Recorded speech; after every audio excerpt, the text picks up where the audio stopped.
কাকডাকা ভোর থেকে হাকডাকে মুখর পিরোজপুরের পাড়েরহাট মৎস্য অবতরণ কেন্দ্র। দরদামে বেচা কেনাও তুঙ্গে। আড়তে বেড়েছে মাছের সরবরাহ, মিলছে রূপচাঁদা, ইলিশ, লইট্টাসহ সাগরের সব মাছ। দামও হাতের নাগালে। বড় ইলিশ কেজি প্রতি ১৪০০ টাকা আর ছোটটি মিলছে অর্ধেক দামে। এছাড়া পোয়া ১৪০ টাকা, পাঙ্গাস ১২০ টাকা, তেলাপিয়া বিক্রি হচ্ছে ১৩০ টাকা কেজি দরে।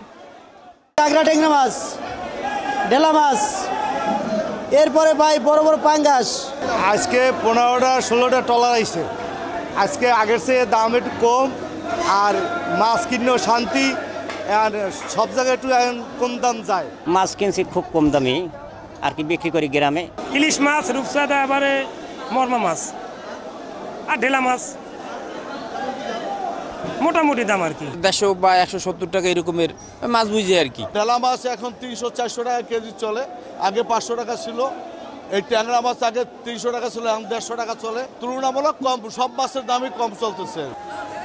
জেলার এই মৎস্য অবতরণ কেন্দ্রে প্রতিদিন ১৫ থেকে ২০টি ট্রলার মাছ নিয়ে ঘাটে ভিড়ে। কেনাবেচা হয় ৪০ থেকে ৫০ লাখ টাকার।